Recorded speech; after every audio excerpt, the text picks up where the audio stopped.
problems based on quadratic equations. Now I have taken some word problems which have already come in previous year CBSE papers. Let's start. First one, if the sum of two natural numbers is 8 and their product is 15, find the numbers.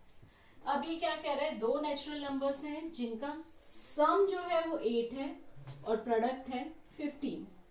So first of all, let's assume the two numbers be x and y.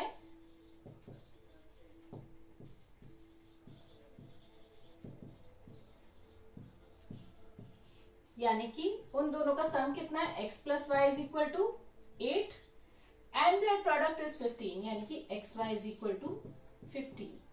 अब यहां से हम x या y की value निकाल सकते हैं. यहां से हमारे पास y की वैल्यू आ जाएगी 8 माइनस एक्स, जो हम पुट करेंगे सेकेंड इक्वेशन में.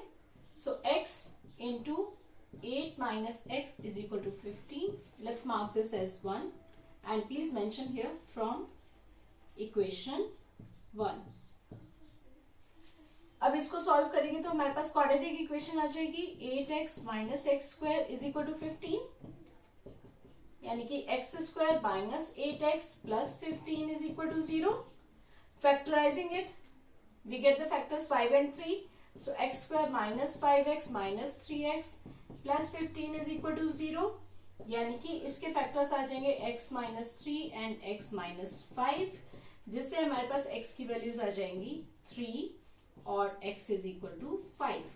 अब x की वैल्यू अगर 3 है तो y की वैल्यू क्या हो जाएगी, 8 minus 3 which is equal to 5. x की वैल्यू अगर 5 है तो y की वैल्यू आ जाएगी 8 minus 5 which is 3. So the required numbers are 3 and 5. एक नंबर 3 है तो दूसरा 5 है. फर्स्ट अगर हम 5 ले रहे हैं तो सेकेंड नंबर हमारा 3 आ रहा है. So there is just one pair. 3 and 5 are the required numbers. Let's take the second one. Second वाले में वो क्या कह रहा है, difference of the two numbers is 4. अब पहले हमारे पास सम था, अब है हमारे पास difference. Difference of two numbers. जब भी हम डिफरेंस की बात करते हैं तो हमें ये मेंशन करना होगा कि कौन सा नंबर बड़ा है. So late x and y be the two numbers.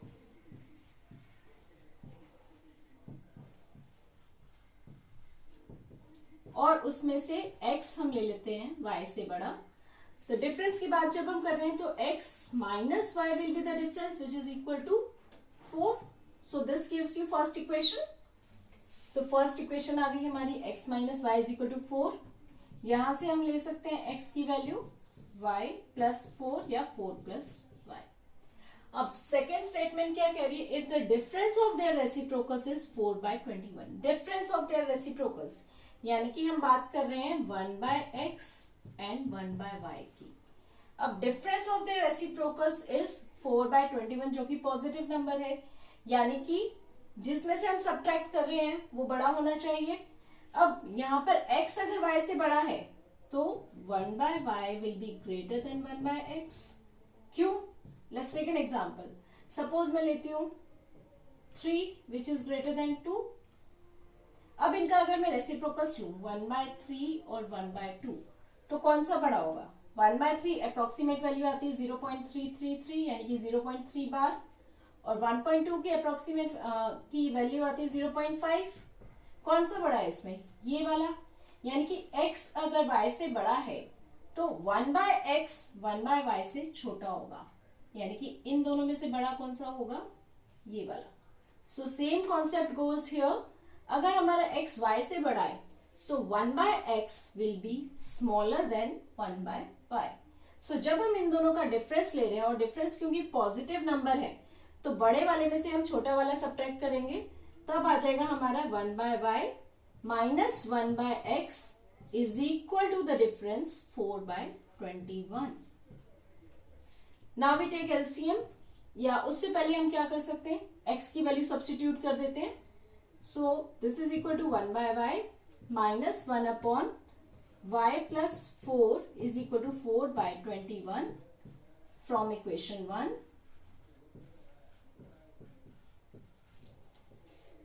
Now taking LCM, y plus 4 minus y upon y square plus 4y is equal to 4 by 21.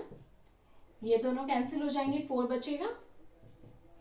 So it becomes 4 upon Y square plus 4y is equal to 4 upon 21. 4 gets cancelled. So हमारे पास equation आ जाएगी Y square plus 4y minus 21 is equal to 0. यहां से factors आ जाएंगे हमारे पास 21 के factors जिनको सब्ट्रैक्ट करके 4 लाना है, that is 7 and 3. So y square plus 7y minus 3y minus 21 is equal to 0. यहां से हमारे पास y की वैल्यू आ जाएगी या तो -7 या फिर y की वैल्यू हमारे पास आ जाएगी 3. अब y अगर -7 है तो x की वैल्यू क्या आएगी, यहां से आएगी हमारे पास x की value. Let me just rub this part.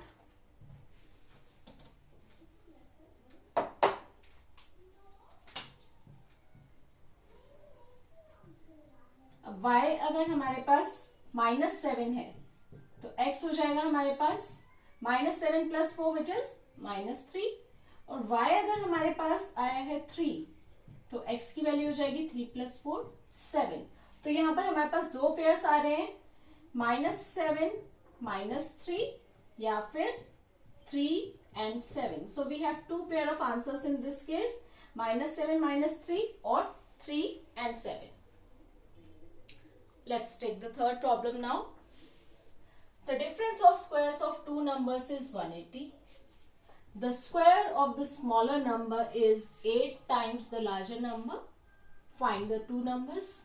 अब यहाँ पर फिर हमारे पास दो नंबर्स की बात हो रही है और difference of squares of two numbers. Let the two numbers be x and y.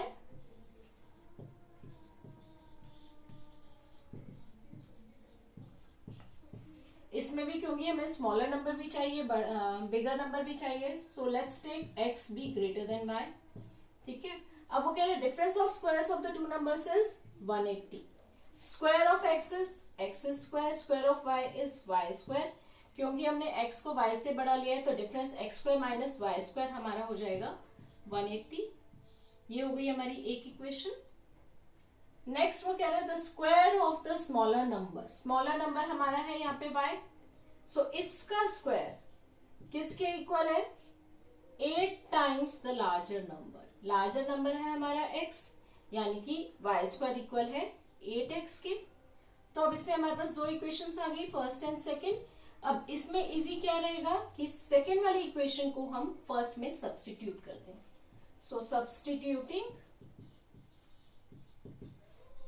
Equation 2 in equation 1. अब हमारे पास आ जाएगा X square minus 8x plus 180. Left side में ले आएंगे -180 is equal to 0 which is a quadratic equation. Splitting the middle term 180 के factors हो जाएंगे हमारे पास X square minus 18x plus 10x minus 180 is equal to 0. यानी कि हमारे पास आ गए x के factors x minus 18 into x plus 10 is equal to 0 in this case. Factors आ गए x minus 18 and x plus 10. यहाँ से x की दो वैल्यूज आ जाएंगी, x is either 18 और -10. So let's consider each value one by one. x अगर हम 18 लेते हैं तो y स्क्वायर की वैल्यू है 8x. यहाँ पर y स्क्वायर हो जाएगा 8 into 18 and 8 into 18 is how much? That's equal to 144 and 144 is square of 12. So y हमारे पास आ जाएगा प्लस माइनस 12. यानी कि x की वैल्यू अगर हम 18 लेते हैं तो y की वैल्यू 12 हो जाएगी, या फिर x की वैल्यू अगर हम 18 लेते हैं तो y की वैल्यू -12 आ जाएगी. तो अभी तक हमारे पास ये दो आंसर आए. अब हम सेकेंड वैल्यू चेक करते हैं x की, जो है -10. Now if x is equal to -10, let's take if here also. x अगर -10 है तो y स्क्वायर हो जाएगा 8 into -10 जो कि हो गया हमारे -80. अब y क्या है, x and y, we are talking about numbers, we are talking about real numbers. कोई भी रियल नंबर हो उसका स्क्वायर हमेशा पॉजिटिव होगा, चाहे नेगेटिव हो या पॉजिटिव हो, रैशनल हो इरेशनल हो. बट यहाँ पर वो क्या कह रहा है, y square is -80. Square of y is negative, which is not possible in case of real numbers. So here we mention the reason. Since square of a real number is always positive,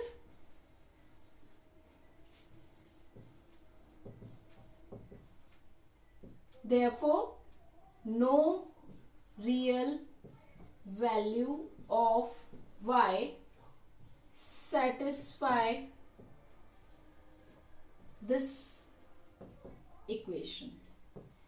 यानी कि इससे हमारे पास कोई भी solution नहीं आएगा. तो जो हमारे पास सॉल्यूशंस हैं यही रहेंगे, यानी कि दो नंबर्स 18 या 12 होंगे, या 18 and -12 in this case. Now let's take the fourth problem, which says sum of areas of two squares is 468. If the difference of their perimeters is 24, find the sides of the two square. हमें find क्या करना है? दो square दिए हुए हैं, उनकी sides find करनी है, और कंडीशन क्या दी हुई है?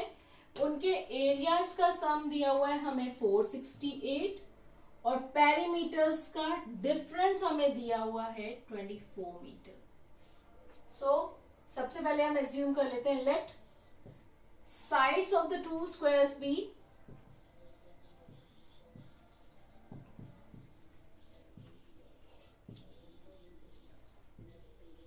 x and y meters respectively. अब वो कह रहे हैं sum of areas of the two squares, यानी कि x square plus Y square is equal to 468, और difference of their perimeters. Again difference of their perimeters, let's assume X is the bigger side, so perimeter क्या हो जाएगा? First वाले का 4x हो जाएगा, सेकेंड वाले का 4y हो जाएगा. अगर x बड़ी है तो 4x माइनस 4y आ जाएगा difference, which is equal to 24. अब यहाँ इसको हम फर्दर सिंप्लीफाई कर सकते हैं. 4 कॉमन लेके कैंसिल कर देंगे दोनों साइड से, तो x माइनस वाई आ गया हमारे पास 6. Further I can say x is equal to 6 plus y. अब ये मैं फर्स्ट इक्वेशन में सब्स्टिट्यूट कर सकती हूँ. Substituting x is equal to y plus 6 in equation 1, तो मेरे पास इक्वेशन आ जाएगी 6 plus y whole square plus Y square is equal to 468. Here this is of the form a plus b whole square, जो आ जाएगा a square यानी कि 36 plus b square is y square plus 2ab is 2 into this, 2 into 6 is 12 into y is 12y plus y square is equal to 468. अब हमारे पास आ जाएगा y square plus Y square हो गया 2y स्क्वायर प्लस 12y. इसको यहाँ ले आएंगे तो ये हो जाएगा 36 माइनस 468. सो 468 में से 36 क्या आ जाएगा? 432. So this is equal to 0. Now both all these numbers are divisible by 2, so let's divide throughout by 2 and simplify the equation. तो वो हमारी आ जाएगी y स्क्वायर, यहाँ आ जाएगा प्लस 6y, यहाँ आ जाएगा माइनस 216 इज इक्वल टू 0. अब now this is a quadratic equation. Factorising 216, factorise करने के लिए if you are not able to find out the factors directly, what you can do is find the prime factors of this number. This goes by 2, we get 108. Again by 2, we get 54. Again by 2, we get 27. Again, this goes by 3, we get 9. This goes by 3, we get 3. And this goes by 3, we get 1. अब हमें इनमें से factors में से pairs लेने हैं जिनका difference हमारे पास 6 आए. Let's choose the number. अगर हम 8 इंटू 27 लेते हैं तो डिफरेंस नहीं आएगा हमारे पास 6. Let's try some other number. तो इधर से आपको हिट एंड ट्रायल करके फैक्टर्स निकालने होंगे जिनका प्रोडक्ट तो 216 आएगा और डिफरेंस 6 आना चाहिए. अब इनका हम हिट एंड ट्रायल से फाइंड करेंगे कौन से फैक्टर्स हम ले सकते हैं. अगर मैं लेती हूँ 3, 3 और 2, ये हो गए 9, 18, और रिमेनिंग फैक्टर्स बचे 2 into 2 4 into 3 12. 18 and 12, yes, the difference is 6. So यहाँ पर मैं ले सकती हूँ y square plus 18y minus 12y minus 216 is equal to 0. This was for your understanding purpose. Now this is of the form y plus 18 into y minus 12 is equal to 0. यानी कि y की value या तो minus 18 आएगी या फिर 12 आएगी. Can we accept this y as minus 18? यहाँ पर x और y क्या है हमारे sides of a square. Side of a square can not be negative, so this is rejected since side can not be negative. So हमारे पास y की value आ गई 12. अब हमें x की वैल्यू फाइंड करनी है. x की वैल्यू हम कहाँ से फाइंड करेंगे? सिंप्लीफाइड फॉर्म से. Let's take this as equation 3. Now from equation 3 we get x is equal to 6 plus y यानी कि 6 plus 12 which gives you 18. Therefore sides of the squares are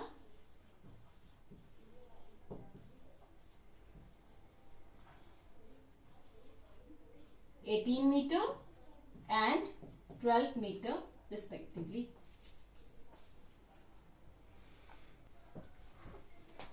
Now let's take the fifth one. It says in a class test sum of A's marks in Hindi and English is 45. हम किसकी बात कर रहे हैं? कोई भी person है A, उसके मार्क्स की हिंदी और इंग्लिश में. Let's take Hindi here and English here. अब वो क्या कर रहे हैं? फर्स्ट लाइन में in a class test sum of A's marks in Hindi and English is 45. अगर हम हिंदी में x ले लेते हैं, इंग्लिश में y ले लेते हैं, तो टोटल हमारा हो जाएगा 45. यानी कि इक्वेशन आ जाएगी x plus y is equal to 45. अब वो क्या कह रहा है? If he had 1 more mark in Hindi, यानी कि एक नंबर ज्यादा होता हिंदी में, तो कितने हो जाएंगे? x plus 1 mark less in English. English में थे पहले y, अब एक नंबर और कम हो गया उसमें से, तो कितने हो जाएंगे? y minus 1. टोटल कितना हो जाएगा इन दोनों का सम? अब वो क्या कह रहा है? The product of the marks would have been 500. अब इस केस में टोटल नहीं दिया हुआ, इस केस में प्रोडक्ट दिया हुआ है. यानी कि x plus 1 into y minus 1 is equal to 500. अब यहां से हम y की वैल्यू निकाल सकते हैं. y हमारे पास आ जाएगा 45 minus x. Let's take this as first. यहां से हम y की वैल्यू डालेंगे तो यहां पर क्या आ जाएगा? x प्लस 1 इंटू वाई है हमारा 45 minus x minus 1 as it is equal to 500. Mention it from equation 1. तो यहां से हमारे पास क्या आएगा? ये x plus 1 into 45 minus 1 44 minus x is equal to 500. इसको सॉल्व करेंगे. 44x minus x square plus 44 minus x is equal to 500. Now that becomes 44x minus x is 43x.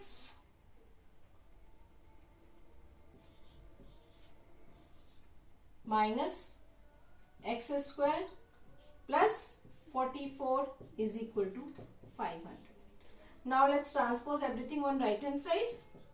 So हमारे पास आ जाएगा x square minus 43x plus 500 minus 44. How much will it be? It will be 456 is equal to 0. तो ये आ गई हमारी quadratic equation. अब हमें 456 के फैक्टर्स निकालने हैं जिनका सम क्या है? 43. And this we have discussed in the last question, how to find out the factors of a bigger number. Prime factorisation निकालो इसके और वहां से ग्रुपिंग करके हम पेयर्स निकालते हैं. So for this the pairs are 24 and 19. I am writing it directly. x square 24 and 19 are the two numbers whose product is this and the sum is 43. So I take x square minus 24x minus 19x plus 456 is equal to 0. यहाँ से हमारे पास आ जाएगा x minus 24 into x minus 19 is equal to 0, यानी कि x की value या तो 24 है या फिर x की वैल्यू 19 है। अब x अगर 24 है तो y की वैल्यू कहाँ से आएगी, फर्स्ट इक्वेशन से, तो y की वैल्यू हो जाएगी 45 माइनस 24, इस केस में कितनी हो जाएगी इसकी वैल्यू 21। अब x अगर 19 है तो y की वैल्यू हो जाएगी यहाँ पर 45 माइनस 19, सो इस केस में वैल्यू कितनी आ गई हमारी 26। सो हमारे पास दो पेयर ऑफ वैल्यूज आ गए। अगर उसके मार्क्स इंग्लिश में 24 हैं तो हिंदी में 21, हिंदी में अगर 24 है तो इंग्लिश में 21 है, हिंदी में अगर 19 है तो इंग्लिश में 26 है। So two pair of numbers we get 24, 21 or 19 and 26 in this case.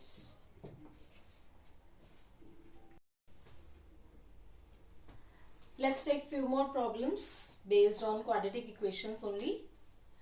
Sixth one, a train travels 360 km at uniform speed. If speed had been 5 km per hour more, it would have taken 1 hour less for the same journey. You have to find out the usual speed of the train. So सबसे पहले हम assume कर लेते हैं usual speed जो train की है वो x किलोमीटर पर आवर है। So let the usual speed of the train be x kilometre per hour. अब स्पीड है x किलोमीटर पर आवर और डिस्टेंस कितना कवर करना है 360 kilometres. So distance is equal to 360 kilometre. अब इस speed से 360 किलोमीटर अगर कवर करना है तो टाइम कितना लगेगा, we know the relation between time, distance and speed. Speed is distance upon time, या फिर हम टाइम ले सकते हैं distance upon speed. So time taken in this case, let's take the case as t1, distance upon speed, जो कि हो जाएगा हमारा 360 अपॉन x आवर्स। अब वो क्या कह रहा है कि if the speed had been 5 kilometre per hour more. Now let's take the second case. इस केस में स्पीड कितनी है, speed is 5 kilometre per hour more, यानी कि स्पीड इस केस में हमारी हो गई, पहले x थी 5 किलोमीटर पर आवर ज्यादा होगी, यानी कि x plus 5 kilometre per hour. Time taken is 1 hour less, but distance कितना है, डिस्टेंस सेम है। Distance in this case is also 360 kilometre. So इस केस में टाइम कितना लगेगा, let's take time in this case be t2 which is again is equal to distance upon speed, तो हो गया हमारा 360 अपॉन x प्लस 5 आवर्स। अब वो क्या कह रहा है कि इस केस में time taken would be 1 hour less for the same journey, यानी कि ये वाला जो टाइम है ये इससे 1 आवर लेस है। तो इसको हम कैसे डिपिक्ट करेंगे, t1 minus t2 is 1 hours. t1 है हमारा 360 अपॉन x और t2 है हमारा 360 upon x plus 5 is equal to 1। This gives you the equation. Now let's take 360 common and take LCM, which gives you x plus 5 minus x upon x into x plus 5 is equal to 1. X gets cancelled. 360 into 5 is 1800 is equal to x square plus 5x. यहाँ से हमारे पास quadratic equation आ जाएगी x square plus 5x minus 1800 is equal to 0। अब हमें इस equation को solve करने के लिए 1800 के फैक्टर्स निकालने हैं जिनका डिफरेंस हमारे पास 5 आएगा। अब 1800 के फैक्टर्स हम क्या ले सकते हैं, डिफरेंस हमें 5 चाहिए तो सबसे पहला फैक्टर हम 5 ही ले लेते हैं। 5 से 1800 को डिवाइड करेंगे तो क्या आ जाएगा हमारे पास 360। 360 को फर्दर अगर मैं 3 से डिवाइड करूं आ गया 120। फर्दर अगर मैं 3 से डिवाइड करूं, अच्छा इसमें एक फैक्टर क्या हो सकता है 5 into 360, this will not work. 5 into 3 15, 15 और अगर हम 120 लें तब भी डिफरेंस 5 नहीं आएगा. सो फर्दर हमें इसको ब्रेक करना है. तो 120 is divisible by 3, we get 40. अब ये चेक कर लेते हैं. 5 into 3 15, 15 into 3 is 45. अगर हम इसको एक फैक्टर लें और दूसरा फैक्टर 40 लें तब 45 and 40 the difference is 5. हम ये फैक्टर्स ले सकते हैं. तो यहाँ पर हम कंसिडर करेंगे x square plus 45x minus 40x minus 1800 is equal to 0. अब अगर यहाँ पर हमारा ये नहीं आया होता तब हम इसको फर्दर ब्रेक करके कंटिन्यू करते रहते जब तक कि हमारे पास रिक्वायर्ड फैक्टर्स नहीं आ जाते. वन वे इज दैट कि हम ये फैक्टर्स फाइंड करके करते हैं. दूसरा क्या कर सकते हैं, हम गेस वर्क कर सकते हैं. 1800 हमारे पास नंबर है, 0 0 आ रहा है तो 10 10 के मल्टीपल्स हैं. बट क्योंकि हमें 5 चाहिए तो 10 10 के मल्टीपल्स वर्क नहीं करेंगे. 20 माइनस 30 इज 10, 30 माइनस 40 इज 10. सो 10 के मल्टीपल्स का डिफरेंस जब भी आप लोगे 10 आएगा, 5 कभी नहीं आएगा. तो इसमें हम क्या कर सकते हैं, एटमोस्ट एक 10 का मल्टीपल ले सकते हैं और दूसरा फैक्टर फाइंड कर सकते हैं. तो इसमें हमें गेस वर्क करना होगा थोड़ा सा. अगर हम 40 इंटू 40 लेते हैं, 40 इंटू 40 हो जाता है हमारा 1600 which is very near to this. But it is not 1800 और हमें एक फैक्टर 5 भी चाहिए. तो लेट्स ट्राई समथिंग एल्स. एक 40 की जगह हम 45 अगर ले लें तो 45 इंटू 40 हमारे पास क्या हो जाएगा, 4 इंटू 45 इज 180 और ये हो गया हमारा 1800. So this type of guess work you can also check to make your calculations easier rather than following the traditional and logical method of prime factorization. अब यहाँ पर हमारा क्या आ गया, x square plus 45x minus 40x minus 1800 आ गया. अब इसमें से x कॉमन लिया, x प्लस 45 आ गया. इसमें से माइनस 40 कॉमन लिया, x प्लस 45 आ गया. तो हमारे पास फैक्टर्स आ गए x plus 45 and x minus 40, जहां से हमारे पास x की वैल्यूज आ जाएंगी माइनस 45 और x is equal to 40. x हम क्या कंसिडर कर रहे हैं, स्पीड. स्पीड नेगेटिव नहीं हो सकती, so this is rejected. So the required value we are getting is 40. Therefore usual speed is 40 kilometre per our.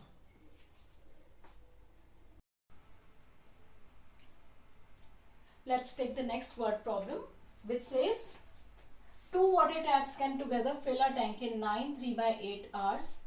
The tap of larger diameter takes 10 hours less than the smaller tap to fill the tank separately. Find the time in which each tap can fill the tank separately. अब question में वो क्या कह रहा है, एक tank है, water tank, जो हमें फिल करना है. अब 2 टाइप के टैप्स यूज हो रही हैं. This one as you can see is with the smaller diameter, इसका डायमीटर बड़ा है. अब वो क्या कह रहे हैं कि total time taken by them is 9 3/8 hours. यानी कि दोनों अगर हमारी टैप्स ओपन है तो 9 3/8 which is equal to 72 plus 3 75/8 hours दोनों टैप को फिल करने के लिए लग रहा है टैंक को. ओके, बट अगर वो सेपरेटली अगर हम चलाते हैं, यानी कि सिर्फ ये वाली टैप चलाते हैं या सिर्फ ये वाली टैप ओपन करते हैं, तब टाइम ऑब्वियसली डिफरेंट होगा. तो इसका टाइम हम ले लेते हैं, सपोज बिगर डायमीटर वाले का ले रहे हैं x आवर्स और स्मॉलर डायमीटर वाला ले रहा है हमारा y आवर्स. तो वो क्या कह रहा है, the tap of larger diameter takes 10 hour less than the smaller tap. यानी कि x जो हम ले रहे हैं time taken by bigger tap and y जो कि time taken by smaller tap. तो इन दोनों में रिलेशन क्या होगा, x will be equal to y minus 10, यानी कि 10 आवर्स लेस वो टाइम ले रहा है हमारा उसको फिल करने के लिए. अब ये जो कॉन्सेप्ट है, फर्स्ट वाली टैप ले रही है x आवर्स, यानी कि 1 घंटे में वो कितना काम कर रही है, 1/x, यानी कि 1/x of the tank fill हो रहा है. Let's take an example to explain this further. अगर सपोज कि ये वाली टैप हमारी ओपन है और ये सपोज इस टैंक को 2 घंटे में फिल कर देती है और इक्वल प्रेशर से पानी आ रहा है, तो 2 घंटे में जब ये टब को या टैंक को फिल कर रही है तो 1 घंटे में कितना टैंक फिल होगा, half in first hour half in second hour, equal equal काम होगा। यानी कि 2 घंटे में अगर फिल हो रहा है टैंक तो 1 घंटे का काम कितना हो गया उसका, half of the tank is filled. इसी तरह से अगर ये टैप इस टैंक को 3 घंटे में फिल करती है तो 1 घंटे का काम कितना हो गया, 1/3 of the tank will be filled, so we can say 1/3 of the work is done. Same way अब हमारे पास है XRC वाली टैप ले रही है तो यानी कि उसका 1 घंटे का काम हो जाएगा 1/x. So work done by this or the amount of tank filled by it will be 1/x in 1 hour. Same way ये वाली टैप हमारा फिल करेगी 1/y of the tank in 1 hour. Now let's see how to frame equation from this. First of all, we have assumed x as let time taken by the tap with larger diameter is equal to x hours and time taken by the tap with smaller diameter be y hours. अब इन दोनों का relation हमने किया था x is equal to y minus 10, जिससे आ गई हमारे पास फर्स्ट इक्वेशन। अब वर्क डन की उससे अगर हम देखें, work done by this step in 1 hour is 1/x, work done by this step in 1 hour is 1/y. So total work done by both taps simultaneously in 1 hour कितना हो जाएगा, 1/x plus 1/y. अब time कितना लग रहा है taps को, 9/3/8 which is equal to 75/8 hours. यानी कि 1 घंटे में अगर वो इतना काम कर रही है तो 9/3/8 आवर्स में कितना काम करेगी वो, 75/8 इंटू 1/x प्लस 1/y. अब इतने टाइम में क्या हो रहा है, वो टैंक फुल हो रहा है, यानी कि amount of work which is being done is equal to 1 unit, क्योंकि हमारा टैंक पूरा फुल हो जाएगा और पूरे वर्क डन को हम 1 यूनिट लेते हैं. सो यहाँ से हमारे पास ये इक्वेशन आ गई. इसको फर्दर सिंप्लीफाई करेंगे, हमारे पास आ जाएगा 1/x plus 1/y is equal to 8/75. Now अब x की वैल्यू हमारी y माइनस 10 है, सो यहाँ से हम यहाँ सब्सटीट्यूट कर देंगे. 1/y minus 10 plus 1/y is equal to 8/75. This is from equation 1. Now we take LCM. Y square minus 10y. So this becomes y plus y minus 10 is equal to 8/75. So which further becomes 2y minus 10 into 75 is equal to 8 into y square minus 10y. Multiplying it further, we get 150y minus 750 is equal to 8y square minus 80y. यहां से हमारे पास equation आ जाएगी इसकी.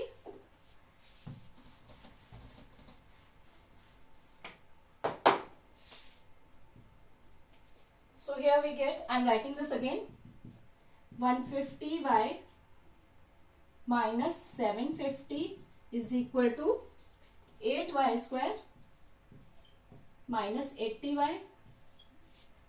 So transposing everything on right side, 8y square minus 80 minus 150 हो गया minus 230y plus 750 is equal to 0. Each term is divisible by 2, so we are dividing throughout by 2. We get 4y square minus 115y plus 375 is equal to 0. Now we need to split the middle term. Here the product is 375 into 4, which is equal to 1500. So we have to find factors of 1500 to get the middle term, which is 115. So here we can take the factors 15 and 100. Since it's negative, we take both negative factors minus 15 and minus 100. So here we get 4y square minus 15y minus 100y plus 375 is equal to 0. Now here y is common. What is left is 4y minus 15.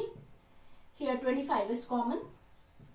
We are left with 4y again minus 15 is equal to 0. So the factors here we get 4y minus 15 and y minus 25 is equal to 0. Equating each factor to 0, we get roots of the equation. So y is either equal to 15 by 4 or y is equal to 25. Now when y is 15 by 4, x is equal to y minus 10. So x is equal to 15 by 4 minus 10. Taking LCM 4, we get 15 minus 40, which is equal to minus 25 by 4, which is less than 0. And x is the time, cannot be negative. So this is not possible. Let's look at the other option we have. When y is 25, x is equal to y minus 10, 25 minus 10. So which is equal to 15. So here we get the answer. X is 15 and y is 25. So x is equal to 15 hours and y is 25 hours. So time taken by the larger diameter tap is 15 hours and time taken by the tap with smaller diameter is 25 hours. And further, whenever there is a word problem, just ensure you are mentioning the variable you are using in the beginning. ये mention करना ही है आपको. और last में I am leaving answer at x and y. You have to write answer in the statement form. Like here x and y depicts the time taken by the taps. So answer line is required which carry marks. So you must write that the time taken by tap with larger diameter is 15 hours and time taken by tap with smaller diameter is 25 hours. And this you have to write in all the answers wherever you are dealing with the word problems. Here I have skipped because there is no space to write all the statements, but you must write in exams. So these are small tips and this covers my chapter for quadratic equations. Hope you are able to understand each and every concept which is being taught. Thank you. We really hope that you liked our video as well as gained some useful info. We will continually post more and more interesting and informative videos in the upcoming future. So, please share our videos as much as possible. Hit the like button, subscribe to our channel, and don't forget to press the bell icon.